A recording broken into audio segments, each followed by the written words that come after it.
we were doing some of the same old things with the same results. We weren't getting the results that we wanted to. And as soon as I'll say, started putting the cow in a little less stress or a more stress-free environment, she's able to then perform and do the things that we wanted her to do. It's so important to keep cows healthy and comfortable. So we've changed our ventilation systems, we've changed our feeding programs, we've changed a lot regarding preventative health rather than fixing cows that have problems. So it's all been, it's a combination of these things that have made our cows so much more productive and healthy and healthier, and maintain their well-being. And we found, of course, that was good business for us. Genetics has came a long way in the time that I've been in the business.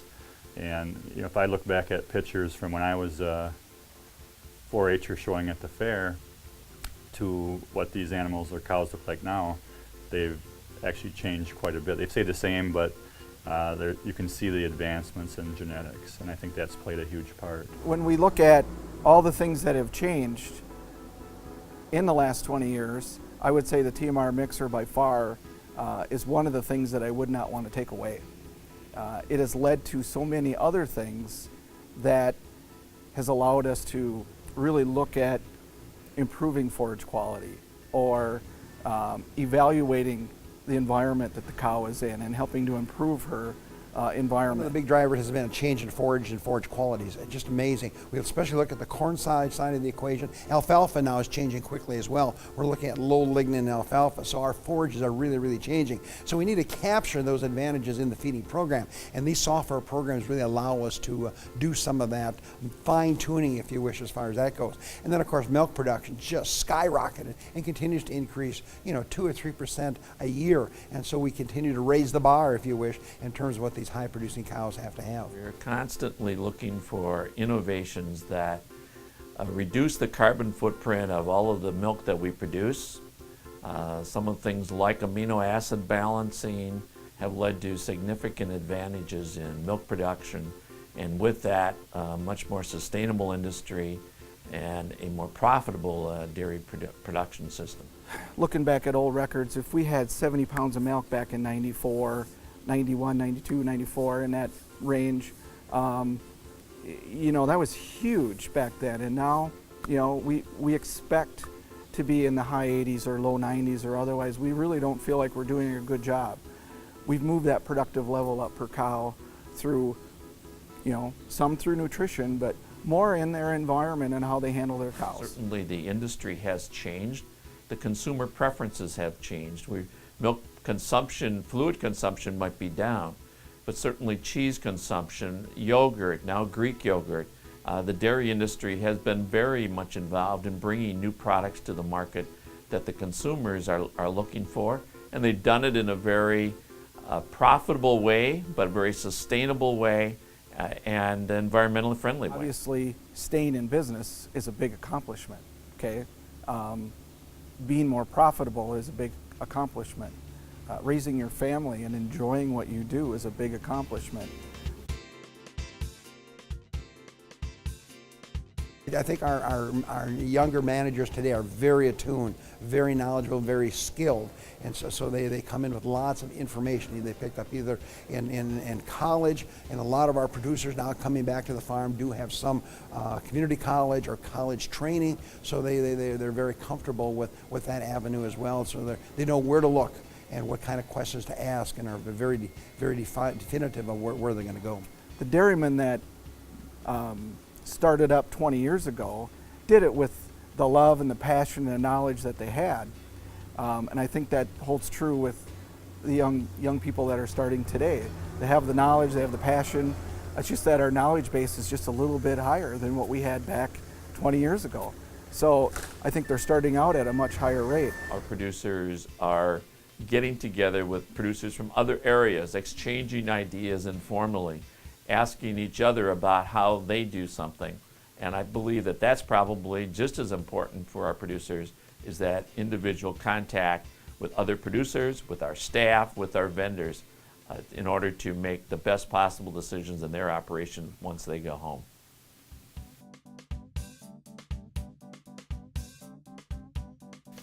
I've seen a lot of change in the last 20 years, and I think there's going to be a lot of changes in the next 20.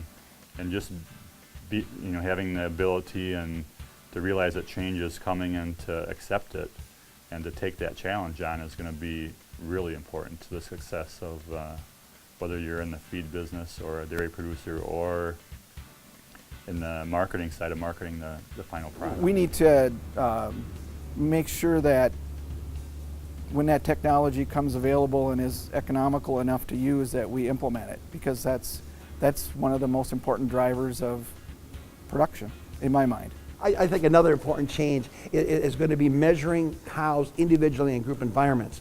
And by that I mean we're going to have a ability to take a milk sample and tell you if the cow is pregnant, if she's cycling, if she has ketosis. We're going to be able to tell you if she's cud chewing, if her butter fat is going up or down. We're going to be able to analyze the butter fat to see what type of fatty acids we have, and that will tell us where she is in terms of metabolically going. So we're going to have some really neat tools to what you call and I call precision dairy farming. So even though we've got 100 cows, 1,000 cows, we're going to have the computers going to be able to look at each one of those cows every day and say, thumbs up, everything looks good, or gee, someone needs to do something, check on this cow, and go from there. The scientific approach is very important to what we do, but each farm has to do what works for them and try to adapt the new ideas and new technology to whatever they have to work with at home.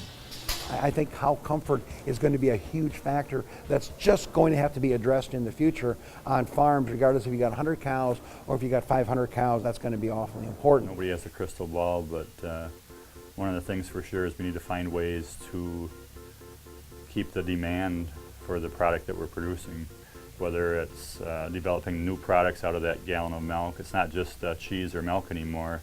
There's so many other products that can be made out of it. And I think one of the keys to everybody's survivability over the next 20 years is going to be able to come up with new products and then find ways for the consumer or the consumer to that's going to want to buy that product. The consumer gets a tremendous buy.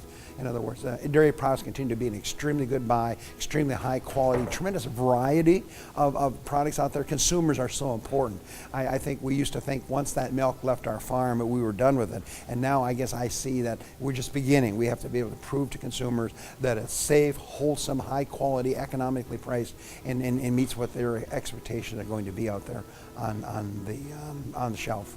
The United States is in an excellent position to meet the needs of that worldwide developing market, and the Midwest especially. Water will become a huge premium, and the industry will move to where water is readily accessible. That puts the Midwest in an excellent position to meet the needs of our customers. We now see farmers that are producing cheese and yogurts and bottling milk. And so the question is, will we see more of that locally? Will we see some of our very large farms saying, we are going to market our milk. We're going to develop our specific brand of cheese or product and market it as well. Continuing to tell the good story about the product that we produce, and that's ultimately going to help the demand for our product, which is going to drive the success of everybody involved in our industry. We have an obligation as owners of animals and land to do what's right.